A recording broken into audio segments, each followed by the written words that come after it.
My name is Thomas Eddings. I'm 98 years old, and tonight I wear this uniform not for pride, but for a promise. This violin, it's older than my war scars. I haven't played it in nearly 70 years, not since the day I buried my brother, not since the day the music stopped meaning joy. We were boys pretending to be men. Two kids from Kansas who signed up because we thought duty meant glory. It didn't. His name was Samuel, my twin. He played the piano. I played the violin. We used to practice in our father's barn. And even during the war, when we had 5 minutes of quiet, we'd hum parts of Mozart or grin about how we'd start a little music shop together when we came home. But in 1945, during a mission in France, we got ambushed.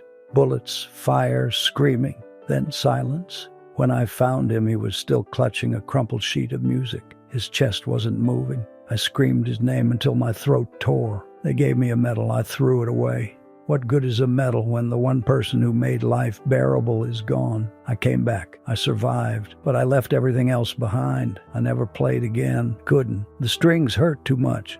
Not my fingers, but my heart. I married, had kids, told them I was a hero, but I knew the truth. I was just the one who lived. And yet, last week I found his old sheet music, the one he carried the day he died. The corners still torn, blood still faintly staining the margins. And I heard him, his voice, his laugh, the way he'd call me Tommy Boy. So tonight, I wear this uniform not to be saluted, but to say sorry. I play this violin not because I still can, but because I never did. This music, this trembling melody, is for the boy who never came home, for the brother who died with a dream in his pocket, and for every soldier who gave the music of their life for a silence we can never repay.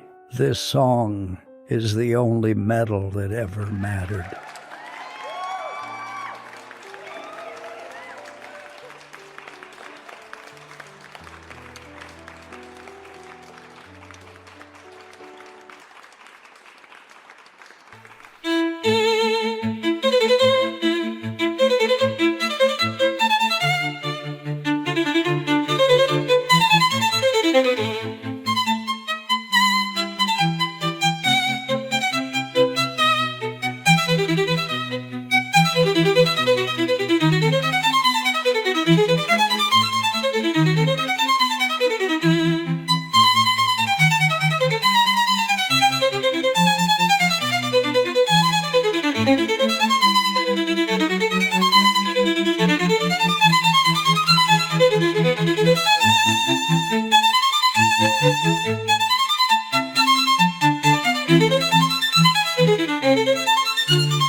Appreciate it.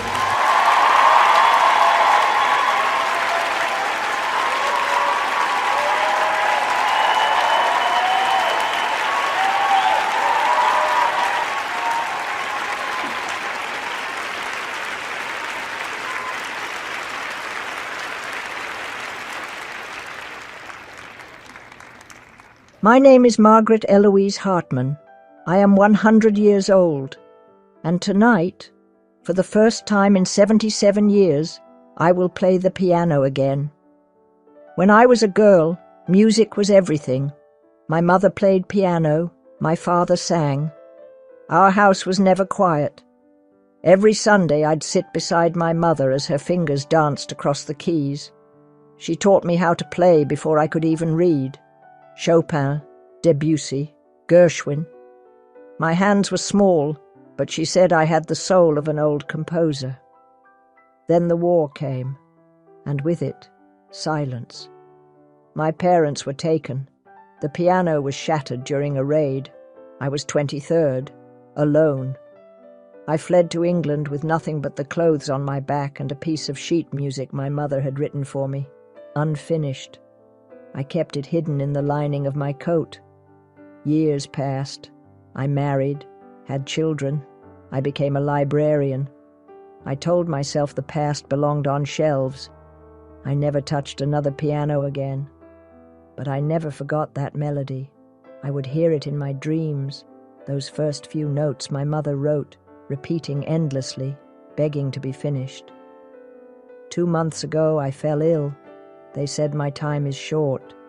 But yesterday, my granddaughter Emma wheeled in a piano. It wasn't ours.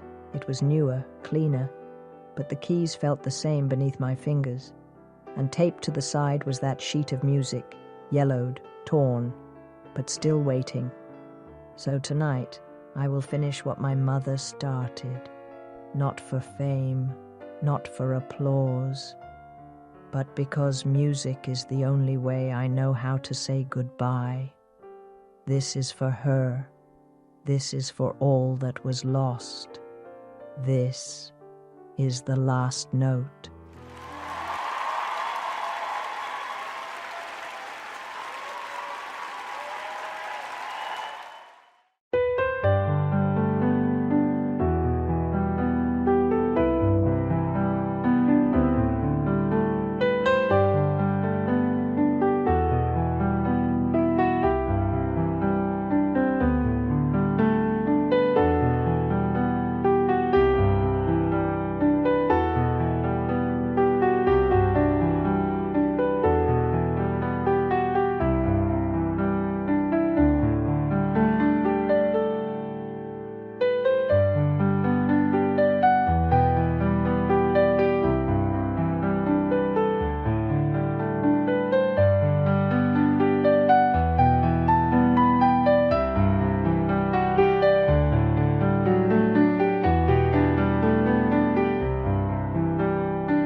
My name is Elias. I'm 110 years old, and tonight I want to play you a song on the violin.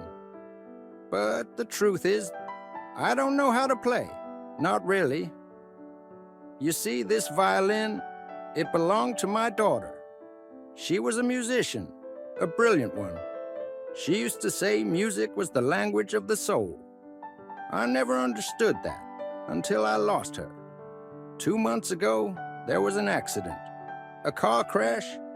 She hasn't opened her eyes since.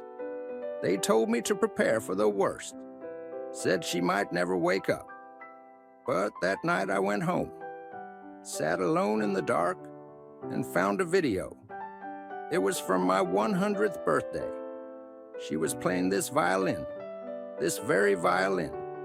She played a melody she'd written just for me. I must have watched that video 100 times. I didn't cry, I didn't scream. I just sat there listening. Then I picked up her violin, cracked, splintered from the crash, and I decided to learn. I was just an old man with trembling hands, fading hearing, and no clue how to form a single note. But I had time. That's all I had left. So I slowed the video down, studied her fingers, rewound it again and again, listened, memorized, tried. I stopped taking my sleeping pills. My wife told me I needed to rest, said I was too old for this, that I'd only end up hurting myself. Maybe she was right, but I didn't stop. Every night, while the world slept, I played. I played until my fingers cracked and bled, until my joints screamed, until my eyes could barely stay open.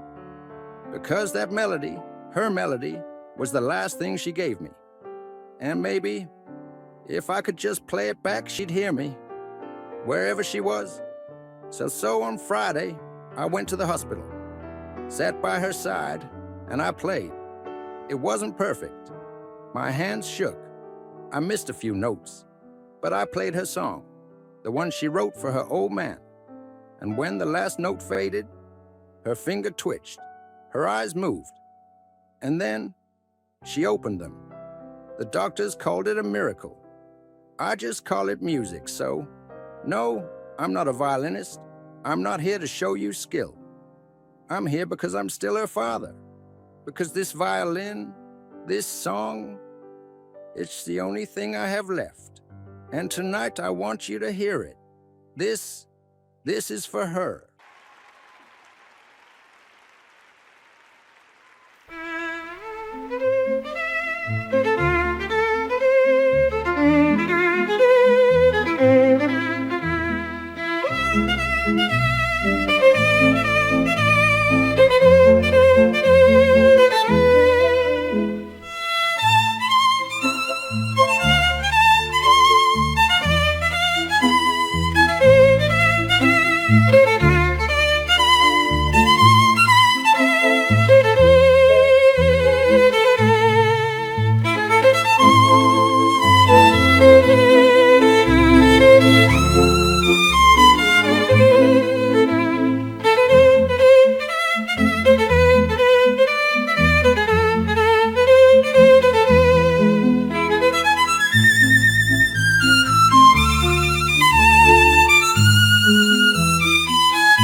My name is Thomas Eldridge.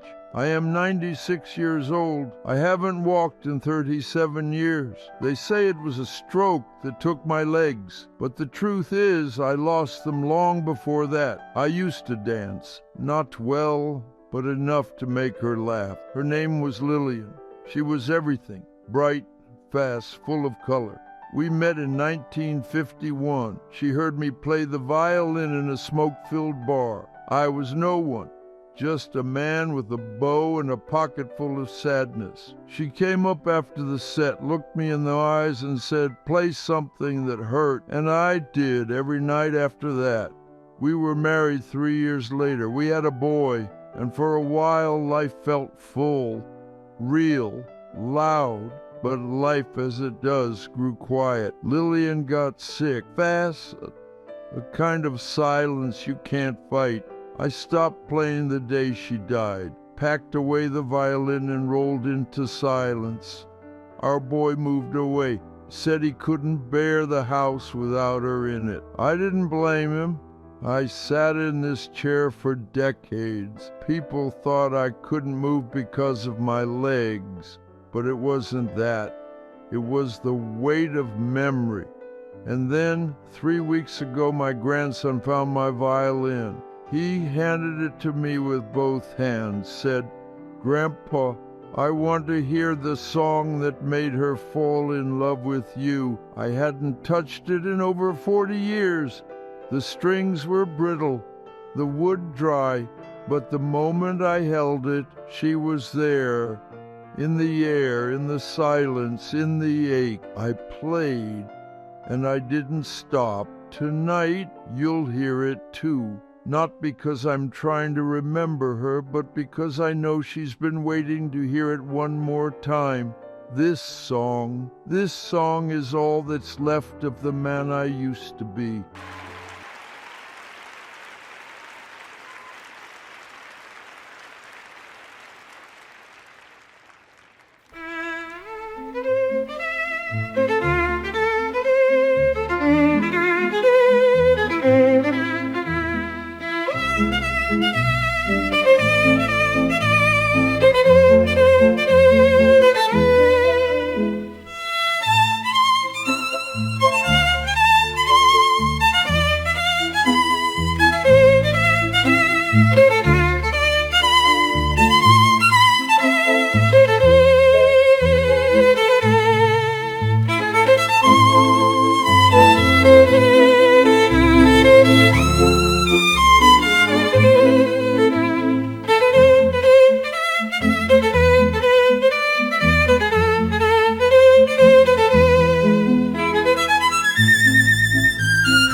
My name is Edith Salen.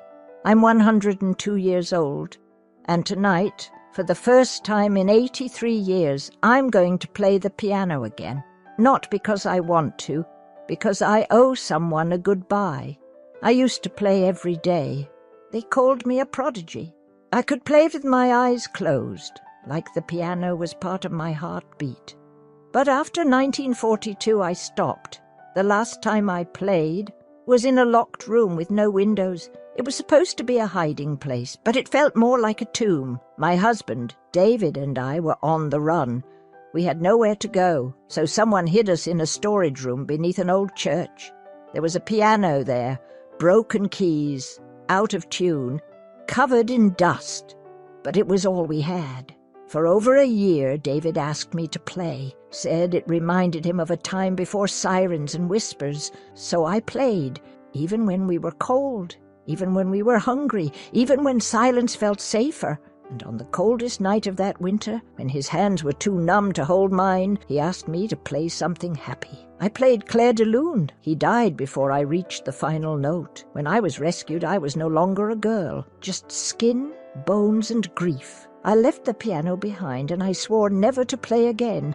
Life moved forward. I remarried. I had children. I lost many. I smiled when I had to, but the room never left me. It came back in dreams, in the quiet, in the cracks of everyday life. And always I could hear David saying, "Just one more song, Edith." So tonight, after 83 years, I sat down at my granddaughter's piano. My fingers, old, fragile, still remembered. And as I played, I wasn't 102 anymore. I was 19, in that hidden room, with the man I loved, with no windows, no escape, no time left. He never got his final song, so tonight he will.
My name is Anton Petrov. I'm 101 years old, and this is a violin. I haven't played it in over 80 years, but every year on this day, I bring it here, to this train station, to this same bench, and I sit, and I wait. I was 21 when the war began, a small village near Kyiv. My mother died young, and my father worked the rail lines. I grew up among smoke and steel, but my heart belonged to music. I saw her at this very platform. Her name was Sophia. She had a blue ribbon in her hair and a worn book of Chopin in her hand. She smiled like someone who had never known war, and somehow she loved me. Every Sunday I played for her. No stage, no audience, just trains coming and going and the sound of my violin singing for her. In 1943, they took her. I begged, I screamed, I offered myself in her place, but they pulled her away. Before she vanished, she turned and whispered, "Wait for me. One day I'll return," on the 6:20 train. After that, I never played again. The war ended. Cities were rebuilt, but my heart was not. Every year since, on this very day, I return to this bench with this violin, and I wait. They told me to move on. They said she was gone. But true love doesn't keep time. It only keeps faith. Last year, a woman sat beside me, elderly, quiet, in her hands a tattered Chopin book. Without a word, she gave me a letter. Inside was a photo. Sophia, older, wrinkled, but alive. She had survived, sent to a labor camp, escaped, but she thought I had forgotten her. The woman said, "She passed away 2 months ago, but before she died, she said, 'There's a man at a train station with a violin and a broken heart. Find him.' So here I am, 101 years old, and tonight, for the first time in 80 years, I will play."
My name is Victor Leonard.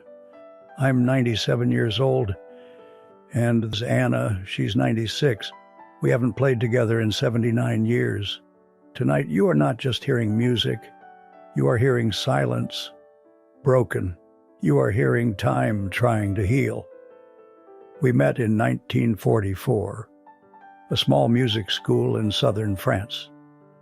I played the violin, she played the piano. We were just kids with aching hearts and too many dreams. She had a laugh that made you forget the war. I had a melody in my head I could never finish until I heard her play. And somehow, just like that, the notes made sense. We wrote a piece together. It wasn't grand, it wasn't complicated. It was gentle, like a whisper from someone you love in the dark. We called it Unspoken because we never said how we felt. We were too young, too scared. And then, one night, she disappeared. There was no goodbye, no letter, no trace, just empty space where she used to sit. I was told her family fled the country. I searched. God knows I searched for years. But she was gone. I joined the resistance, survived the war, but I never finished the piece. I couldn't, because the other half of it was missing. Decades passed. I married, lost my wife, buried friends, outlived enemies. But Anna, she lived only in the music we never played. Then 3 months ago, my nurse brought me a letter from a music archive in Lyon. A woman named Anna Duval had submitted an old composition. It was called Unspoken. I couldn't breathe. My hands shook so hard I dropped the paper. But I called the number, and when she answered, I knew it was her. We met again, two broken bodies, one shared memory, no words, just a piano and a violin waiting. And tonight, we will play the song we wrote as children, the song we never got to share, the melody that outlived war, time, silence, and sorrow. We're not here to be perfect. Our fingers tremble. Our notes may fall apart, but our hearts remember. And that is enough. Thank you for listening to our last song.